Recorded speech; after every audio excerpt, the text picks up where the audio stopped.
हिमाचल प्रदेश पर्यटकों के लिए हमेशा से ही आकर्षण का केंद्र रहा है। अगर आप बर्फ की तलाश में हैं और एडवेंचर करना चाहते हैं तो हिमाचल आपके लिए एक बेहतर जगह है। हिमाचल प्रदेश युवाओं का पसंदीदा हॉलिडे डेस्टिनेशन है। खूबसूरती से भरे इस प्रदेश में एक जगह है जहां हिमाचल का जादू अपने रंग में होता है। यह है पार्वती घाटी। पार्वती घाटी भारत के एम्स्टर्डम के रूप में भी जानी जाती है। पार्वती घाटी अपने जंगल और चरस की खेती के लिए पहले से प्रसिद्ध है। ये तो यहाँ की जानी पहचानी पहचान है, लेकिन क्या आपको ये पता है कि इन सब के अलावा पार्वती घाटी अपनी पौराणिक कथाओं और लोक कथाओं के लिए भी जानी जाती है। ऐसा माना जाता है कि भगवान शिव ने यहाँ लगभग 3000 वर्षों तक रहस्यमय तरीके से पार्वती घाटी में ध्यान किया था। वो यहाँ सन्यासी नागा साधु के रूप में ध्यान करते थे। कई सीजन आए और गए भी, लेकिन भगवान शिव अपनी तपस्या में हमेशा लीन रहे। एक दिन उन्होंने इस अछूते,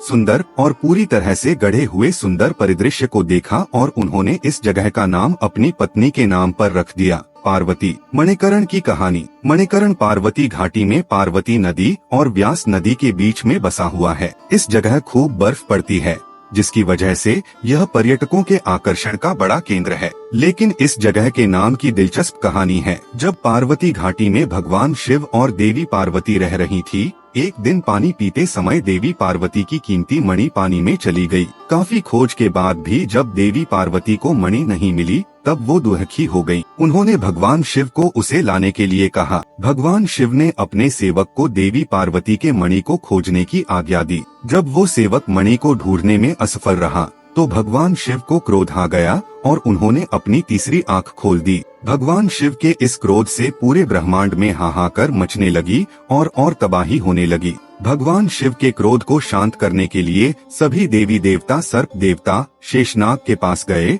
और समस्त ब्रह्मांड को बचाने की अपील की। शेषनाग ने एक फुफकार मारी जिससे उबलते पानी का प्रवाह बढ़ गया। पूरे इलाके में पानी फैल गया, जिससे देवी पार्वती के जैसे ही कीमती पत्थरों की उत्पत्ति हुई। इसी पौराणिक कहानी से इस जगह का नाम मणिकर्ण पड़ गया। यहाँ की खीर गंगा की एक कहानी है। माना जाता है कि युगों साल पहले भगवान शिव और पार्वती के छोटे बेटे कार्तिकेय ने 1000 साल तक यहाँ ध्यान किया था। इस जगह के बारे में किंवदंतियां हैं कि जब कार्तिकेय यहाँ थे तब भगवान शिव और देवी पार्वती कभी कभार उन्हें देखने आते थे। देवी पार्वती अपने बेटे के लिए यहीं पर खीर बनाती थीं और इसी वजह से पार्वती नदी का रंग भूरा है। इसके अलावा यहाँ का मलाना गांव भारत का सबसे बड़ा ड्रग मैन्युफैक्चर हब है। माना जाता है कि यहाँ के बने गांजे और चरस की क्वालिटी इतनी बढ़िया होती है कि ये विदेशों में भी एक्सपोर्ट होते हैं। ऐतिहासिक रूप से मलाना गांव सिकंदर की सैनिकों का वंशज बताया जाता है, लेकिन आज यह गांव अपने ड्रग्स के प्रोडक्शन को लेकर पूरे विश्व भर में प्रसिद्ध है।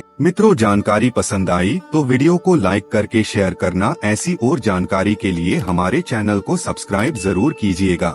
धन्यवाद।